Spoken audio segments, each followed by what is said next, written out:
क्योंकि जीवों के ऊपर भी दया की जाती है। एक पटाखा फोड़ेंगे आप तो चिड़िया अपने घोंसले में बैठी है तो घबरा करके गिर जाएगी नीचे, या वहीं घबरा के उसका हार्ट अटैक आ जाएगा, मर जाएगी वो। आपके यहाँ बंदर घूम रहा हो, जरा एक पटाखा फोड़िए, बंदर डर के मारे भाग जाता है। आप अपना त्योहार मना रहे हैं या जीवों के ऊपर अत्याचार कर रहे हैं? क्या कर रहे हैं बताइए? अत्याचार ही कर रहे हैं ना। ये कौन सा त्योहार दूसरों को दुख देकर धाड़ धाड़ करना जरूरी है?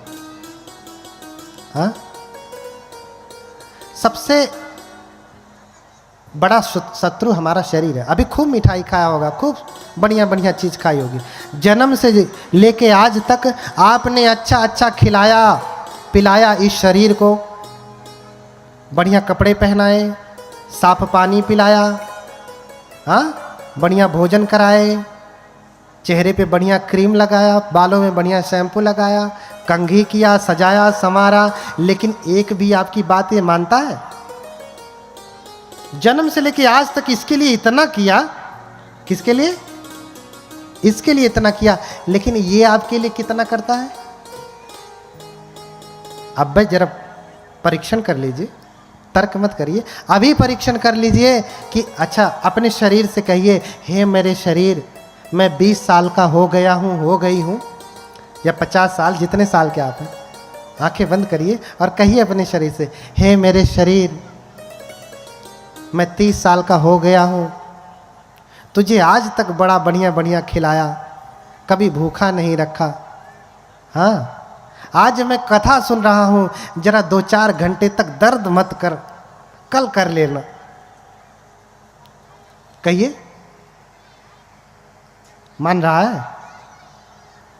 मानेगा? सबसे बड़ा शत्रु कौन है? जितने कहेंगे उतने दर्द करेगा। देखो इसको बढ़िया बढ़िया खिलाया, मिठाई, और हो गया शुगर। बताओ सबसे बड़ा शत्रु कौन है? आपका शत्रु आपको शुगर का इंजेक्शन लगाया है क्या? डायबिटीज का? कौन? ये आपका शरीर। इसे आपने अच्छा समझ करके मेवा मिश्री और बढ़िया मिठाई खिलाया और क्या कर दिया? शुगर कर दिया। बताओ सबसे बड़ा शत्रु कौन है? हाँ, सबसे बड़ा शत्रु आपका ये अपने पेट से कहिए, ए मेरे पेट, अभी कथा सुन रही हूं, प्यास मत लग, भूख मत लग, लेकिन तब से प्यास से व्याकुल है ना। रोज तो पानी पीते हैं, आज कहते थोड़ा आराम कर ले, घर में चल के 1 गैलन पी लूंगा, थोड़ा रुक जा। रुकता है? नहीं रुकता। इसलिए बुद्ध कहते हैं कि ये कुछ भी मेरा नहीं है, ये सब शत्रु है हमारे। अगर ये मेरा होता तो कहते एवं में रूपं हो तू, एवं में वेदना हो तू, मेरा रूप ऐसा हो जाए। अपने चेहरे से जाके कहिए, आप लोग भी शीशा में देखिए, आपका चेहरा है तो कहिए, ऐ मेरे चेहरे, तो किसी हीरोइन जैसा हो जा, किसी हीरो जैसा हो जा। होता है? नहीं होगा। वो सब तो छोड़ दीजिए, कुछ बने ना बने, कम से कम उसे इतना कह दीजिए कि ऐ मेरे शरीर, तू बूढ़ा मत हो। कुछ और नहीं कर सकता तो रुक तो सकता है ना। ऐ मेरे बाल, तू सफेद मत हो। ऐ मेरे चेहरे, तेरे ऊपर झुर्रियां न पड़े। हो सकता है? नहीं हो सकता। इसीलिए भगवान बुद्ध की शिक्षा बहुत आवश्यक है। अनित्य भाव को जानेंगे तभी आप सद्धर्म में लगेंगे, क्योंकि सब अनित्य, सब बदलेगा, हम कुछ नहीं कर सकते। अरे बढ़िया ग्रीन टी पी लेने से भी 1 साल बढ़ गया, लेकिन अंततः फिर बूढ़े तो होना ही है ना। क्या करेंगे? तब भी तो लगना ही है। तो जब लगना है तो अभी क्यों ना लग जाए? अभी क्यों ना प्रयास करें? अभी क्यों ना सद्धर्म का काम करें? क्योंकि ये सब काम हमारे साथ जाने वाले नहीं, ये सब धन हमारे साथ जाने वाले नहीं हैं। तो देखिए, शुद्धोधन को पुत्र नहीं हो रहे, माता महामाया को पुत्र नहीं हो रहे, बड़ी मनौती मांगे, सब कुछ किए, लेकिन पुत्र नहीं हो रहा है। अंततः जो है ऐसा वर्णन मिलता है कि माता महामाया उपोषित रखती हैं। उपोषित जानते हैं? देखिए, शब्दों को लेके झगड़ा भी मत करिए। हमारे पाली में उपोषित शब्द है और हिंदू लोग उपवास कहते हैं। हाँ? अगर शब्दों की व्याख्या किया जाए, उप प्लस वास, हाँ? उप प्लस वसत, पाली में कहें तो उपोसत, उपोसत, उप प्लस वसत, तो यानी पास में जाकर के बैठना। उपवास माने पास में जाकर के वास करना, बैठना, यही ना, दोनों का अर्थ सेम ही है। लेकिन व्याख्या उनके में क्या है, हमारे में क्या है, दोनों में अंतर है। उनका दूसरे धर्मों का उपवास का सिस्टम अलग है, हमारे धर्म के उपोषित का सिस्टम अलग है। वहाँ तो 24 घंटे सरपुतिया का जूस पी के रहेंगे, शरीर को जलाएंगे, लेकिन यहाँ शरीर को नहीं जलाना है, मन को ठीक करना है। क्योंकि सब करता धरता कौन है? करता धरता कौन है? मन है कि ऊपर वाला? ऊपर वाला है। मन क्या करेगा? सही कह रहा हूं? कौन है? कौन है? ऊपर वाला है, ऊपर वाला। करता धरता कौन है? ऊपर वाला। बोलिए भगवान बुद्ध की। इस शरीर के सबसे ऊपर कौन है? बहुत उधर आकाश में मत जाइए। कौन है? ऊपर वाला। ये जब ऊपर वाला गड़बड़ होता है तो एक्सीडेंट हो जाता है। पत्नी से झगड़ा करके गया, अब खिन ने लड़ा दिया गाड़ी। कौन गड़बड़ हुआ? कौन नाराज हुआ? ऊपर वाला नाराज है। ऊपर वाला नाराज है, अच्छा इससे शादी नहीं हुई तो अब मैं जीऊंगा नहीं, मर गया। कौन नाराज हुआ? भैया कहते हैं ऊपर वाला नाराज हुआ इसलिए ऐसा। ऊपर वाला तो नाराज हो रहा है, लेकिन वहां कहाँ देखते हैं? हाँ, कहाँ देखना है? इधर देखिए, उधर का छोड़िए, कहाँ देखिए? इधर देखिए। ऊपर वाला ठीक है तो सब कुछ ठीक होगा। सब कुछ ऊपर वाले के ऊपर निर्भर है, जो चाहे ऊपर वाला कराए। इसीलिए भगवान ने कहा मनोपुब्बंगमा धम्मा मनोसेठा मनोमया। सारे धर्म, सारे कार्य किसके अनुसार है? मन के अनुसार। मन यानी ये ऊपर वाला, इस ऊपर वाले के अनुसार है। जो चाहेंगे सो करेंगे, किसके अनुसार? मन के अनुसार। तो ऊपर वाला ठीक हुआ। माता महामाया और सुद्धोधन उपोषित का पालन करते हैं। आगे उपोषित बताऊंगा। उपोषित कब कब रखना है, कैसे रखना है, उसका लाभ क्या है।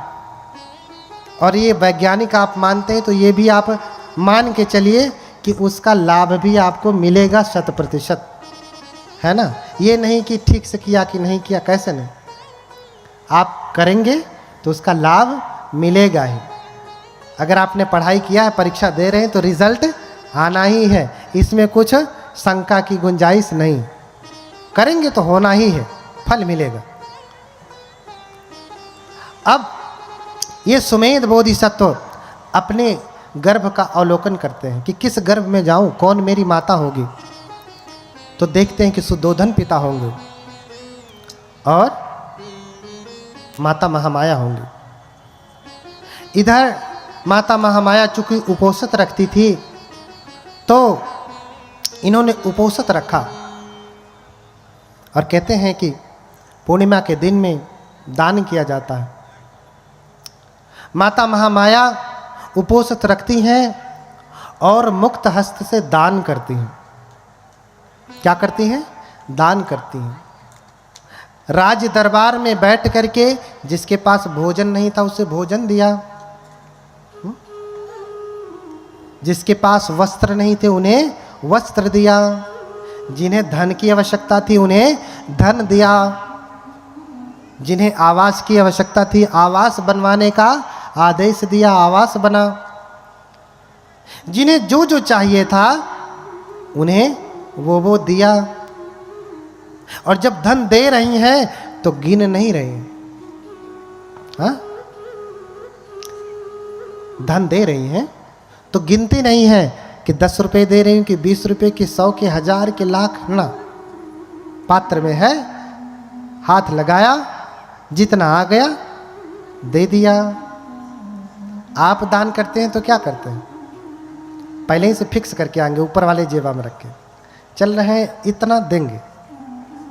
और कभी कभी गलती से अगर प्री प्लान नहीं रहा, आ गए अचानक से और दान देना पड़ गया, तो अंगुली डाल के जेबे में से वही 10 रुपये वाली निकले, 50 वाली निकले। अरे भैया तुम 12वें निकाल के जितना देना हो दे दो, क्या उसमें घबरा रहे हो इतना? नहीं देना तो मत दो, कोई आपसे ज़बरदस्ती तो वसूल नहीं कर रहा। लेकिन मन, ये ऊपर वाला कैसा है आपका? हाँ, देते समय त्याग की भावना होनी चाहिए। दान क्या है? त्याग है। परित्याग लक्षणा दान पारमी, भले प्रकार के त्याग की भावना ही दान है। आपने वस्तु दे दिया, मन पकड़ा, अरे 1000 दे दिया, रहा होता तो लड़के का फीस दे दिया होता, बर्बाद हो गया। मन से पकड़ा है, धन चला गया, मन पकड़ा है। इसलिए कहा कि परित्याग, भली प्रकार से त्याग करना है।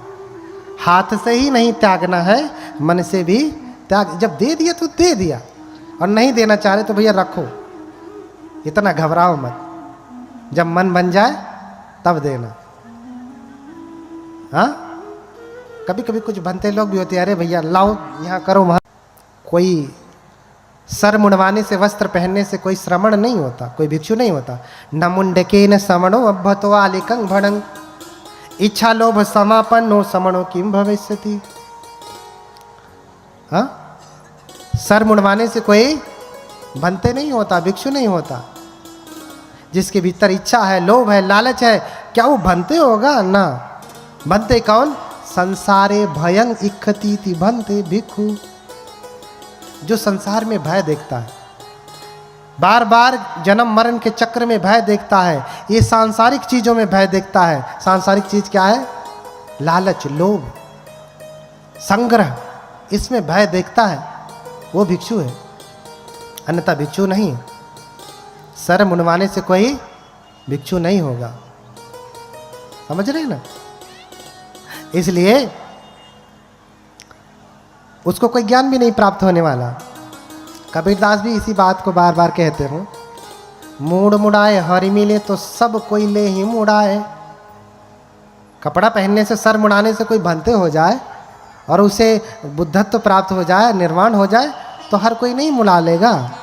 मूड मुड़ाए हरि मिले तो सब कोई ले ही मुड़ाए, और बार बार के मूड़ते भेड़ न बैकुंठ जाए। अच्छा, भेड़ का तो बार बार मुंडन होता है ना, बैकुंठ गया, स्वर्ग गया? नहीं। भेड़ बैकुंठ जाती है? नहीं। तो सर मुड़वाने से, ऐसा पहन लेने से कोई भिक्षु नहीं होता। तो भैया जितना देना है उतना दीजिए। अब भंते लोगों की गड़बड़ी है, उनके गुरु का पता नहीं, किसी का कुछ पता नहीं, शिक्षा दीक्षा का पता नहीं, शील विनय का पता नहीं, तो वो मांगने आ जाते हैं। मांगने वाला कोई भिक्षु नहीं होता है, मांगने वाला कोई भिक्षु नहीं होता। न सो भिक्षु होती यावता भिक्षते पर। मांगने से, भिक्षा मांगने से कोई भिक्षु होता है? कतई नहीं हो सकता। इसलिए हम अपने प्रसंग पे आते हैं। समय रहा तो और व्याख्या होगी। बोलिए भगवान बुद्ध की। हाँ, तो उपोषित रखी, उपोषित का पालन किया, दान दिया, और फिर ये बोधिसत्व जब विलोकन करते हैं तो देखते हैं यही मेरी माया है, मेरी माता है, इसी के गर्भ में मुझे जाना है। तो दान आदि कृत्य करके ऐसा वर्णन मिलता है कि जब वो अपने सैया पे जाती हैं, बिस्तरे पे सोने के लिए जाती हैं, उसी रात वो स्वप्न देखती हैं, स्वप्न देखती हैं कि आप गर्भ में आ गए। कौन? सिद्धार्थ। उधर सुमेध से देवतागण निवेदन कर रहे हैं, उधर देवतागण निवेदन कर रहे हैं हाथ जोड़ करके, कतंजलि ही देवे ही याचितो द्विपतुत्तमो संबोधायम तुहियं कालंति आदिना। हाथ जोड़ करके निवेदन करते हैं कि हे देव, आपके बुद्धत्व का समय आ गया, अर्थात आप जन्म ग्रहण करें। थोड़ा सा ईको कम कर दो, इसका ईको थोड़ा कम, आवाज़ साफ नहीं आ रही। हल्का सा ही को करो। आपके जन्म लेने का समय आ गया। अब आप जन्म लें और इधर माता महामाया सोई हैं, स्वप्न देख रही हैं। और देवताओं ने जब निवेदन किया तो निवेदन स्वीकार किया। माता महामाया स्वप्न देख रही हैं। क्या स्वप्न देख रही हैं? कि वो सोई हैं और उनकी सैया को चातुम महाराजी के देवता हिमवंत प्रदेश में उठा ले गए। अब स्वयं भगवान बुद्ध और उनका धम्म आप पढ़िए, बाबा साहब द्वारा लिखित। वो सोई हैं और उनकी सैया को चातुम महाराजी के देवता हिमालय पे उठा ले गए। हिमवंत प्रदेश अर्थात हिमालय में ले गए। और फिर देवताओं की जो स्त्रियां होती हैं वो आती हैं, माता को लेकर के जाती हैं, स्नान कराती हैं, सुंदर वस्त्र पहनाती हैं और फिर सैया पे ला करके लिटा देती हैं। और फिर क्या देखती हैं कि माता महामाया लेटी हैं सैया पे और एक सफेद हाथी अपने सूंड में सफेद जो है कमल का फूल लेकर के सामने प्रकट होते हैं, आते हैं। और माता महामाया की 3 बार परिक्रमा करके दाहिने तरफ से माता महामाया की कुक्षी में प्रवेश करते हैं। कुक्षिम विशंतम गजवदहि माया देव्या विलोकेव कुलम नमामि। हाँ, क्या देख रही हैं? सैया पे लेटी हैं, सपने में देख रही हैं कि देवियों ने स्नान कराया, बिस्तरे पे लिटाया, लेटी हैं। सफेद हाथी आया सफेद पुष्प लेकर के, 3 बार परिक्रमा करके दाहिने तरफ से गर्भ में प्रवेश हो रहा है। कौन? हाथी पेट में घुस रहा है।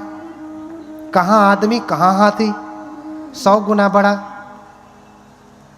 अब आप सोचिए, आप सपना देखें कि आपके पेट में हाथी घुस रहा है तो घबरा नहीं जाएंगे? माता महामाया भी देख रही कि अरे हाथी पुष्प लेके आ रहा है। माता महामाया घबरा गई और घबरा गई तो निद्रा टूट गई, फिर जग गई। अरे ये सपना था, सपना। कुछ लोग आरोप लगाते हैं कि अरे ये बौद्ध लोग कहते हैं कि हाथी जो है पुष्प लेकर के गर्भ में आया और माता महामाया के पेट में घुस गया। ये सपना था, सपना। सच में ऐसा नहीं हुआ। जैसे ही हाथी घुसता है निद्रा खुल जाती है और फिर उठ करके घबरा जाती हैं, पसीने पसीने हो जाती हैं। अपने स्वामी से सुबह बताती हैं कि स्वामी मैंने ऐसा ऐसा सपना देखा। तो राजा शुद्धोधन स्वप्न के जानकारों को बुलाते हैं। 108 स्वप्न के जानने वाले विद्वान ब्राह्मणों को बुलाते हैं, जो केटु निघंटु शास्त्र को जानने वाले, लक्षण विद्या को जानने वाले, सामुद्रिक विद्या को जानने वाले, उनको बुलाते हैं और उनको बढ़िया बढ़िया भोजन कराते हैं और थाल भर भर करके दान देते हैं। 108 ज्ञानी ज्योतिषियों को बुला करके भोजन कराया, दान दिया और फिर हाथ जोड़ करके निवेदन किया कि इसमें से जो योग्य 8 ब्राह्मण हैं वो रुके, वो स्वप्न की व्याख्या करें। बाकी 100 लोग जाएं, 100 लोग रह के क्या करेंगे? व्याख्या तो 8 लोग ज्ञानी लोग कर लेंगे। तो 100 लोग चले जाते हैं, 8 लोग रुकते हैं। तो उसमें उन 8 नामों में रामो धजो लखनो चापिमंती भोजो कौंडन्यो भोजो सुयामो सुदत्तो, ये कौन थे? एते 8 अहेशु ब्राह्मणा। उस समय यही 8 ज्योतिष को जानने वाले ब्राह्मण थे जो स्वप्न की व्याख्या कर सकते थे। रामो धजो लखन मंती कौंडन्य भोज सुयाम सुदत्त, ये 8 ब्राह्मण। और इन सब में सबसे छोटे हैं कौंडिन्य। कौंडिन्य, कौंडिन्य सबसे छोटे हैं। सभी ब्राह्मणों ने, 7 ब्राह्मणों ने हाथ उठा करके कहा कि इनके जीवन में 2 घटनाएं हो सकती, दोनों में से एक होंगी। राजा भवि चक्रवर्ती बुद्धो अथ लोकोत्तमः। क्या कहा कि हे राजन, अगर ये बड़े हुए, अगर गृहस्थी के जीवन में रहे तो क्या होंगे ये? राजा। क्यों? क्योंकि आपकी माँ जो है पत्नी ने जो स्वप्न देखा है वो बेटे के जन्म का स्वप्न है, अर्थात आपकी माता गर्भवती हो चुकी हैं। क्या हो चुकी हैं? गर्भवती हो चुकी हैं। इसलिए उन्होंने सपना देखा, अगर ये बच्चा जन्म लिया, घर में रहा, गृहस्थी के जीवन में रहा तो चक्रवर्ती राजा होगा, और अगर घर छोड़ा तो बुद्धो अथ लोकोत्तमः, इस लोक का सबसे उत्तम पुरुष क्या होगा? बुद्ध होगा। या तो बुद्ध या फिर चक्रवर्ती राजा, दोनों में से एक ही हो सकते हैं, दूसरे नहीं। नाखो राजा द्वे वे गतियों, 2 गति नहीं है, एक ही गति, या तो राजा या फिर बुद्ध। ये 2 बातें कहते हैं। लेकिन कौंडिन्य जो सबसे छोटे हैं वो कहते हैं कि राजन, मैं 2 बातें नहीं कहूंगा, एक ही बातें कहूंगा। क्यों? क्योंकि आपने कभी कभी देखा होगा भगवान बुद्ध को यहाँ पे बिंदी बना देते हैं ना, बिंदी। अगर आपने श्रीलंकन मूर्ति देखा होगा, प्रतिमा देखा होगा, श्रीलंकन बुद्ध, तो वहाँ ऐसे घुमा करके ऐसे ऊर्णिमा रहती है ना, आपने देखा होगा ऐसे घुमा करके। उसको क्या कहते हैं?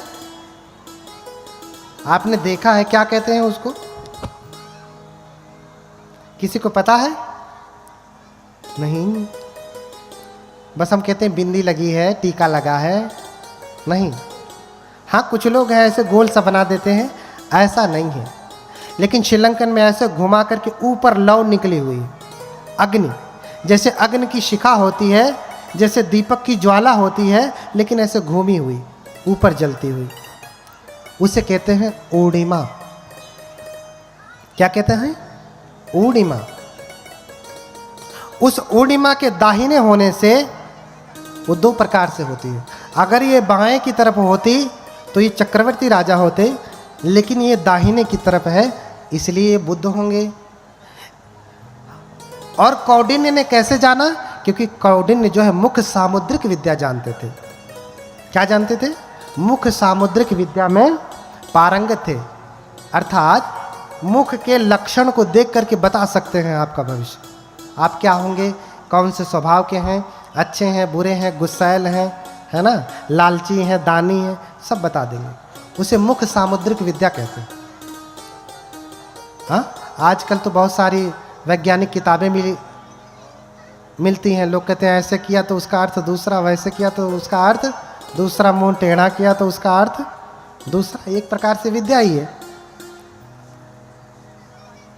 लेकिन बाकी के 8 जो ज्ञानी थे, ये 7 ज्ञानी ये समझ नहीं पाए, सिर्फ कौंडिन्य ही समझते हैं। और दाहिने तरफ था, ये देख करके कहे कि राजन ये सिर्फ बुद्ध ही होंगे, चक्रवर्ती राजा नहीं होंगे। इसलिए राजा को अच्छा नहीं लगा, बाकी के 7 बूढ़े बुजुर्गों को भी अच्छा नहीं लगा कि आप कैसे कह सकते हैं, आप गलत कह रहे हैं। राजा को भी नहीं अच्छा लगा, क्योंकि कोई ऐसा चाहता है कि उसका बेटा जो है घर छोड़ के सन्यासी बने, प्रवज्जित बने? कोई चाहता है? जरा इधर हाथ उठाए माताएं, कोई चाहता है? नहीं। कोई नहीं चाहता। लड़का भले शराबी बन जाए, गजेड़ी बन जाए, नशेड़ी बन जाए, जुआरी बन जाए, शराब पी करके आए, माँ का बाल पकड़ करके जो है 2-4 थप्पड़ लगाए, ज़्यादा बोले तो मुंह पे एक दे खींच करके, लेकिन बेटा सन्यासी हो जाए, पूज्य हो जाए, लोग उसका स्वागत करें, ऐसा कौन चाहता है? ऐसा कोई बुद्धिमान तो नहीं चाहता, कोई पागल ही होगा जो चाहेगा ना। तो राजा भी यही सोचता है, व्यंग है। राजा भी यही सोचता है कि मेरा बेटा तपस्वी ना हो, क्या बने? राजा बने। मैं राजा हूं, मेरा बेटा भी राजा बने। मैं डॉक्टर हूं, मेरा बेटा भी डॉक्टर तो बन गया, चला गया मुंबई में शिफ्ट है, क्या करोगे? क्या फायदा है? कभी आता भी नहीं, फोन भी नहीं करता। बनाओ डॉक्टर। डॉक्टर के साथ साथ उसको एक अच्छा मनुष्य भी बनाना है। अब इसका अर्थ ये नहीं जो मैं कह रहा हूँ आप डॉक्टर इंजीनियर सब बनना छोड़ दीजिए, और तेजी से बनिए, लेकिन उद्देश्य भी समझिए, ठीक है? तो राजा खुश नहीं हुए, दुखी हुए, और बाकियों का सत्कार किया लेकिन कौंडिन्य का नहीं किया। विद्वानों का सत्कार बहुत कम होता है, विद्वानों की आलोचना बहुत होती है। क्यों? क्योंकि वो जो सत्य जानते हैं वो ठीक विपरीत होता है, जो आज तक वो जानते रहे होंगे उससे ठीक विपरीत। जब पेड़ से फल गिरा, उसने प्रश्न कर दिया कि अरे ये नीचे क्यों गिरा, ऊपर क्यों नहीं जाता, तो लोगों ने उसे पागल कह दिया, मूर्ख कह दिया, अरे इसके पास तो दिमाग नहीं है, ऐसा कह दिया। लेकिन असली ज्ञान तो वही था। तो इन्हीं सब बातों के साथ समय बहुत हो गया। आप लोगों का जो पैर है, आपका जो दुश्मन है, बार बार आपको परेशान कर रहा है, आपको बैठने नहीं दे रहा है, और इसलिए बाकी की कथा और भी गंभीर बातों की चर्चा कल होगी। आज शुरुआत थी, इसलिए छोटी छोटी बातों पे चर्चा किया। कल गंभीर जो है धर्म की चर्चा होगी। आप सभी लोग समय से आए, और इन्हीं सब बातों के साथ अब जो है मैं अपनी वाणी को विराम दूंगा। हम लोग सभी लोग जो है ठीक से बैठ जाएं, हाथ जोड़ करके भगवान बुद्ध के मंगल मैत्री से इसका समापन किया जाएगा। हेलो, ठीक है? कुर्सी वाले नीचे बैठ जाएं थोड़े समय के लिए तो अच्छा होगा।